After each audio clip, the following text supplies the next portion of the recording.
Hello dear investors, आप सभी का स्वागत करता हूं स्टॉक मार्केट स्टूडियो में। दोस्तों, आज मैं आपके साथ एक ऐसी कंपनी का एनालिसिस करने वाला हूं जो फ्यूचर में मल्टीबैगर बन सकती है। दोस्तों, किसी भी कंपनी को मल्टीबैगर बनने के लिए कुछ जो वो सेक्टर में काम करती है वो सेक्टर में हाई ग्रोथ पोटेंशियल होना चाहिए। तो ये कंपनी में क्यों मैं मल्टीबैगर बन सकती है उसके सारे रीजंस शेयर करने वाला हूं। तो आप बिना स्किप किए पूरा वीडियो देखिए, पूरा एनालिसिस देखिए, बाद में आप डिसीजन लीजिए। तो दोस्तों, ये जो कंपनी का आज हम डिस्कशन करने वाले हैं वो ये है केपी ग्रीन इंजीनियरिंग लिमिटेड। तो इस कंपनी का एनालिसिस करने से पहले हमें कुछ बैकग्राउंड इसका देखना पड़ेगा। तो ये गुजरात जो है उसमें सूरत का एक ग्रुप है केपी ग्रुप, उसकी टोटल मार्केट में 3 लिस्टेड कंपनियां हैं। एक है केपी एनर्जी लिमिटेड। दोस्तों, ये 2016 में कंपनी आई थी केपी एनर्जी लिमिटेड, और आज तक उसने 120 गुना रिटर्न दिया। 8 साल के अंदर ये मल्टीबैगर हो गई है और 120 गुना रिटर्न इस कंपनी ने दिया है। उसके बाद में 2019 में एक लिस्टिंग हुई थी केपीआई ग्रीन एनर्जी लिमिटेड। दोस्तों, इसने 5 साल के अंदर सिर्फ 5 साल के अंदर 90 गुना रिटर्न दिया है इसने केपीआई ग्रीन एनर्जी ने। और इसकी थर्ड ग्रुप कंपनी जो है वो है केपी ग्रीन इंजीनियरिंग लिमिटेड। इसका आईपीओ आया था फरवरी 2024 में, और इसने अभी तक सिर्फ 3 गुना ही इसका शेयर्स का प्राइस बढ़ा है, क्योंकि अभी 1 साल भी इसका नहीं हुआ आईपीओ आया उसका। तो ये क्यों कंपनी आगे जाकर मल्टीबैगर बन सकती है और इसमें क्या ऐसी खास बात है, वो पूरा मैं आपके साथ डिस्कशन करने वाला हूँ। तो थोड़ा सा हमें इसका बैकग्राउंड चेक करना पड़ेगा या बिजनेस देखना पड़ेगा। ये केपी ग्रीन इंजीनियरिंग का बिजनेस क्या है, वो जो बिजनेस करती है उसमें ग्रोथ पोटेंशियल है या नहीं है, तभी हमें कन्विक्शन आएगा कि ये रियल में मल्टीबैगर फ्यूचर में बन सकती है। तो सबसे पहले अगर हम इसका बिजनेस देखें कि ये कंपनी बिजनेस क्या करती है, तो दोस्तों एक इंफ्रास्ट्रक्चर कंपनी है ये। और इसका जो अगर मोटा मोटा देखें हम, तो ट्रांसमिशन लाइन टावर्स जो आते हैं, ये फर्स्ट वाले पिक्चर में आप देख सकते हो, तो उसका इंस्टॉलेशन और मैन्युफैक्चरिंग करती है। उसके बाद में sub station and switch yard structure जो होते हैं उसका भी मैन्युफैक्चरिंग करती है। बाद में जो वाइंड मिल लेटेस्ट टावर्स आते हैं, पवन चक्की आप देखते होंगे, तो उसमें जो टावर्स लगते हैं वाइंड मिल टावर्स, वो ये कंपनी बनाती है। और फॉर जिसका इस कंपनी का सबसे ज़्यादा जो रेवेन्यू आ रहा है वो आ रहा है सोलार मॉड्यूल माउंटिंग स्ट्रक्चर से। जो सोलार पैनल लगती है बड़े बड़े खेत में, बड़े बड़े प्रोजेक्ट लगते हैं सोलार के, उसमें जो स्ट्रक्चर होता है वो स्ट्रक्चर एक कंपनी बनाती है। तो सबको पता है कि गवर्नमेंट का इसमें कितना स्कोप है, गवर्नमेंट क्यों इस सेक्टर में आगे बढ़ना चाहती है। तो जब सेक्टर में पूरा ग्रोथ है तो इस कंपनी भी डेफिनेटली ग्रोथ करेगी। लेकिन आगे बढ़ने से पहले हमें इसका कुछ फंडामेंटल्स देखना पड़ेगा कि फंडामेंटली स्ट्रॉन्ग है या नहीं, क्या पोजीशन है। तो केपी ग्रीन इंजीनियरिंग की बात करें तो अभी जो इसका मार्केट प्राइस पर शेयर चल रहा है वो 598, मतलब 600 रुपये में अभी ये शेयर मिल रहा है। और इसका जो मार्केट कैप है वो 2990 करोड़ का है। 3000 करोड़ की एक कंपनी है, छोटी सी कंपनी है अभी ये, और ये एक स्मॉल कैप कंपनी है। स्टॉक का पी अगर देखें तो 84 का है, इंडस्ट्री का पी 43 है। अब आप बोलोगे कि भाई इंडस्ट्री का पी है, इससे तो डबल ए चल रहा है। तो जो भी कंपनी में हाई ग्रोथ पोटेंशियल रहता है, सभी इन्वेस्टर्स को पता रहता है, बड़े बड़े ऑपरेटर्स को पता रहता है कि इसमें ग्रोथ है ही, तो ये सस्ती प्राइस पे मिलता ही नहीं है शेयर, ये हमेशा हाई प्राइस हाई पी के ऊपर ये ट्रेड करेगा। क्योंकि अभी मैं बहुत सारी इसमें डिस्कशन करने वाला हूँ कि क्यों ये हाई पी के ट्रेड कर रहा है। तो अब इसका आरओसी देखिए, 30% आरओसी, लाजवाब आरओसी है, अट्रैक्टिव आरओई है, 23% है। डेट टू इक्विटी बिल्कुल ना के बराबर है, 0.14 डेट टू इक्विटी रेशियो है। लेकिन इंटरेस्ट कवरेज रेशियो देखिए 10 का इंटरेस्ट कवरेज रेशियो भी है। प्रोमोटर के पास बहुत अच्छा होल्डिंग है, 66.6% प्रोमोटर के पास होल्डिंग है। उसने कुछ भी प्लेस नहीं किया है, उसको पैसे की जरूरत ही नहीं है, तो खुद का होल्डिंग खुद के पास ही रखा है। और पब्लिक के पास ओनली 24% का ही होल्डिंग है। अगर इसके अलावा और इन्वेस्टर्स हम देखें तो एफआईआई के पास 7.6% है, डीआई के पास 1.38% होल्डिंग है। मतलब अभी स्ट्रॉन्ग हैंड्स के हाथ में कंपनी है ये। और इसका इंट्रिंसिक वैल्यू देखें तो 302 का इंट्रिंसिक वैल्यू है।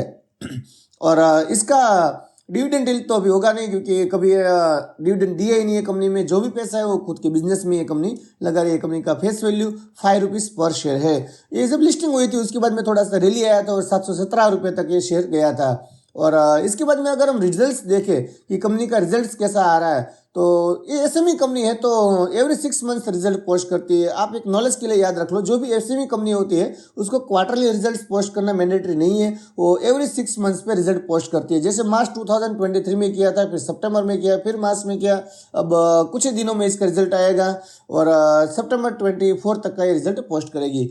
तो इसका हाई पी का क्यों हाई पी के ट्रेड कर रही है, इसका आप रिजल्ट से देख सकते हो कि सेल्स जो है मार्च 23 में 53 करोड़ रुपीस का था।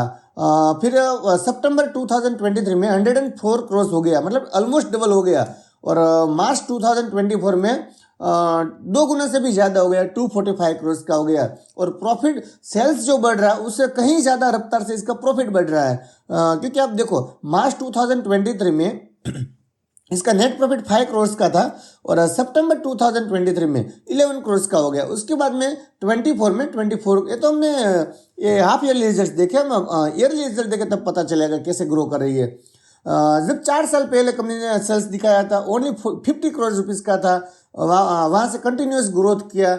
और मार्च 2024 में जो इसका रिजल्ट आया उसमें 350 करोड़ का इसने सेल्स दिखाया। हाई ग्रोथ कंपनी है।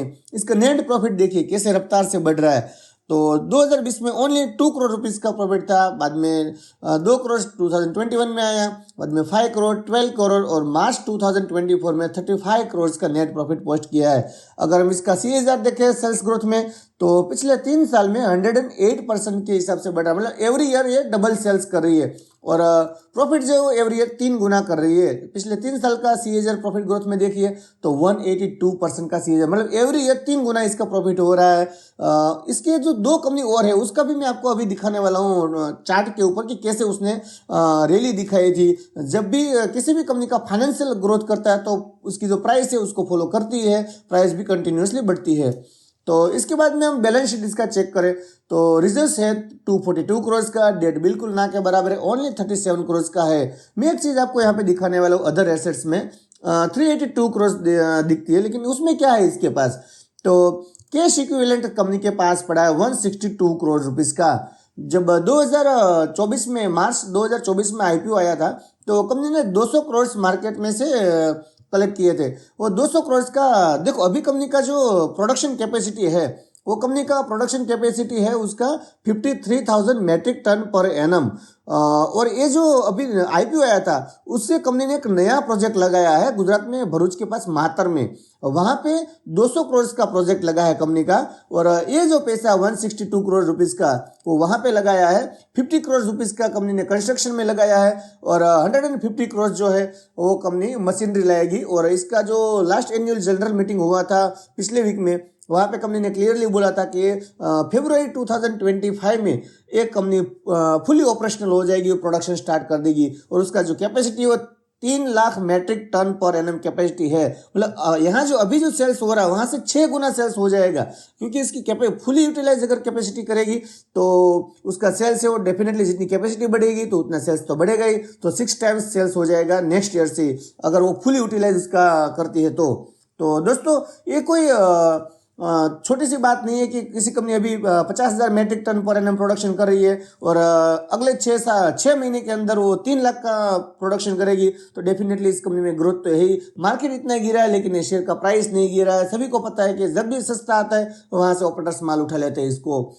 इसके बाद में हम थोड़ा सा चार्ट के ऊपर देखें तो एक कंपनी ने अभी तक जब लिस्टिंग हुआ था 144 में दिया था कंपनी ने इस अलॉटमेंट, उसके बाद में 200 रुपये के ऊपर लिस्टिंग हुआ था, 750 तक इसका हाई गया था और अभी जो मार्केट प्राइस चल रहा है वो 598 चल रहा है। और अभी यहाँ से दूसरी रैली स्टार्ट हुई है, जैसे हाई क्रॉस करेगा और रैली आगे बढ़ेगी।